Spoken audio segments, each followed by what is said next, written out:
Nous passons maintenant dans le top 5, en commençant par, donc en cinquième position, Nuage Agile. Alors, Nuage Agile. Déjà, il a pas eu de bol, parce que quand il a été nommé apprenti, euh, déjà Étoile Bleue était pas mal rancunière face au clan des étoiles, mais au moment où il devrait normalement être guerrier, et ben Étoile Bleue a totalement perdu la foi et donc a refusé de le nommer guerrier avec son ami Cœur Blanc.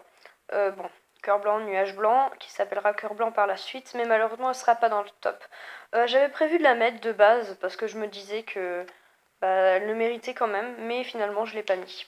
Parce que voilà, il y a d'autres personnages que j'aime encore plus. Donc voilà, Nuage Agile décidera donc de prouver à Étoile Bleue sa valeur avec Nuage Blanc. Et il ira tout simplement aller dénicher les chiens qui rôdent sur le territoire du clan du tonnerre.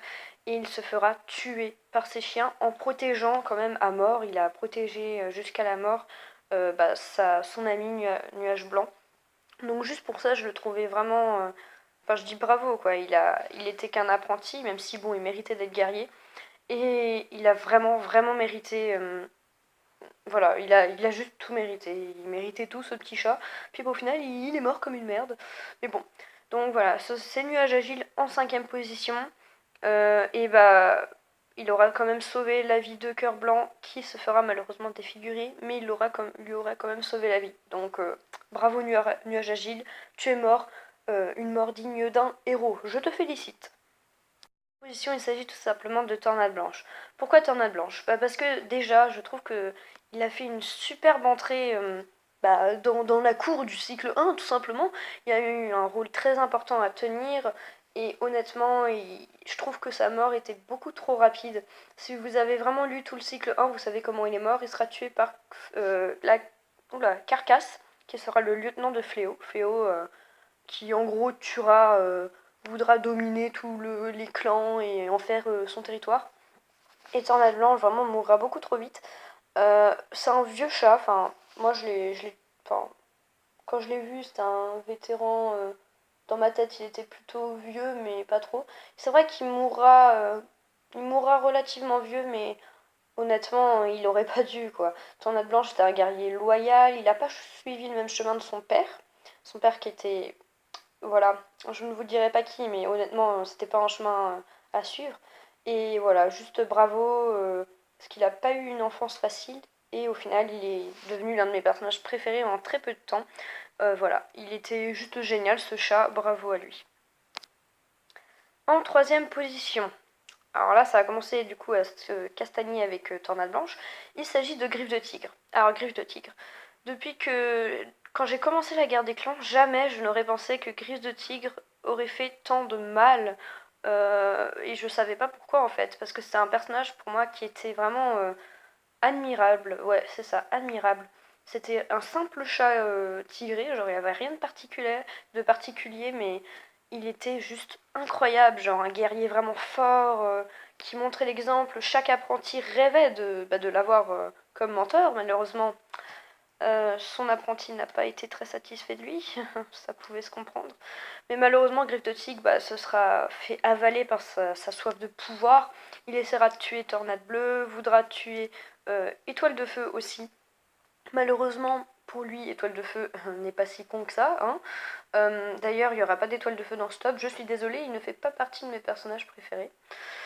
Donc oui, Griffe de Tigre, bah honnêtement, voilà. Moi, j'adore ce personnage. C'est vrai que il est un peu psychopathe, mais en même temps, j'avoue que j'aime beaucoup.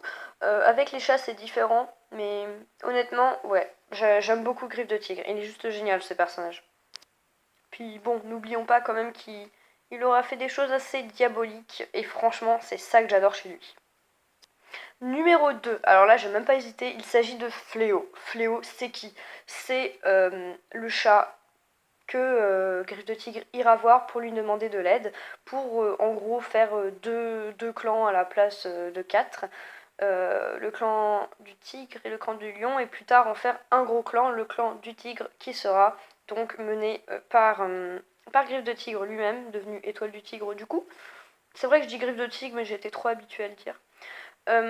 Et voilà, tout simplement. Et Fléau acceptera tout simplement parce que Griffe de Tigre lui a promis un morceau de territoire. Sauf que Étoile de Feu lui disant non non Fléau, te fais pas de film, il te donnera jamais ce qu'il t'a promis. Fléau tuera Griffe de Tigre tout simplement en lui enlevant ses 9 vies d'un coup, parce qu'un chef a 9 vies. Donc voilà, il l'ouvrira tout simplement, il aura touché presque tous les organes en l'éventrant. Et donc voilà, il mourra d'une mort atroce, le pauvre petit Griffe de Tigre. Mais bon, ce sera bien fait pour lui. Quant à Fléau, le personnage en lui-même, et ben il est juste génial quoi. Pareil, il a eu une enfance très compliquée, mais c'est pour ça que je l'aime, c'est un chat noir, il est génial. Et honnêtement, c'est un personnage avec qui je me suis beaucoup attachée. Voilà. Alors, en première position, qui est le personnage avec qui j'ai préféré dans le cycle 1, et il s'agit tout simplement de Nuage de Jet. Pourquoi Nuage de Jet? Je me suis très vite attachée à ce personnage pour deux raisons. La première, c'était un petit chat noir, et puis voilà. Et la deuxième, bah, il a eu une vie très compliquée, le pauvre petit. Déjà, il a eu comme mentor Griffe de Tigre. Et Griffe de Tigre a pas fait des trucs très sympas, comme on l'a vu un peu avant. Il aura vu ce dernier tuer son lieutenant. Le lieutenant, bah, c'est quand même un personnage important et ben, il faut pas le tuer, quoi. Et donc, voilà. Et Griffe de Tigre fera tout pour rabaisser Nuage de Jet parmi le clan. Il se fera des ennemis partout, le pauvre. Alors que pourtant, enfin, il est mignon, quoi. Il est juste très très nerveux parce que, bah il est nerveux, quoi. C'est sa nature. Puis en plus, vu ce qu'il a vu avec Griffe de Tigre, ça l'a pas trop aidé. Donc, ouais. Et honnêtement, c'est vraiment un personnage génial. Il a vécu tellement de choses horribles. Il aurait tellement mérité de devenir un vrai guerrier. Euh, Bref, juste tout ça, quoi.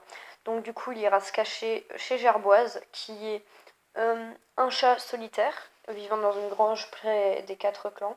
Et il y vivra tout simplement bah, très longtemps. Hein. Je vous spoilerai pas si vous n'avez pas vu la suite des cycles, mais il y vivra vraiment longtemps. Puis c'est vraiment dommage, quoi. Il participera quand même à la bataille contre le clan du sang, donc contre Fléau. Mais bon, voilà. Donc il aurait vraiment mérité beaucoup plus que ça. Et bah, par la suite, il n'aura pas trop de chance non plus. Parce que, attention, je vais mettre un petit alerte au spoil. Dans le cycle 2, quand les chats quitteront simplement les territoires, bah, Nuage de Jet restera seul avec Gerboise et dira au revoir à tous ses camarades sans jamais pouvoir les suivre. Parce que bah il est pu entraîner à devenir un guerrier maintenant. Ça fait tellement longtemps qu'il vit en solitaire. Donc voilà, c'était mon petit top. Je pense que je vais mettre un petit bonus, c'est deux personnages que je déteste, mais vraiment que je déteste à un point pas possible dans la guerre des clans et dans le cycle 1. Donc, déjà, Éclair Noir, ne posez pas la question. C'est juste un personnage que j'aime pas, je ne sais pas pourquoi je ne l'aime pas. Il y a des persos comme ça avec qui ça passe pas. Donc voilà, Éclair Noir, je le déteste. Et, putain, oh non, pas elle.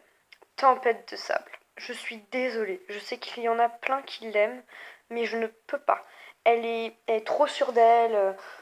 Je peux pas la supporter. Les tempêtes de sable, c'est ma pire ennemie, je crois. Encore, elle se calme un peu dans les autres cycles, mais honnêtement, c'est une petite. Enfin, excusez-moi du terme, c'est une petite peste, quoi, dans le cycle 1, c'est pas possible. Donc bon, après, si vous l'aimez, franchement, ouais, d'accord. Moi, franchement, je l'aime bien, mais seulement à partir du cycle 2. Avant, franchement, je la déteste. Donc voilà.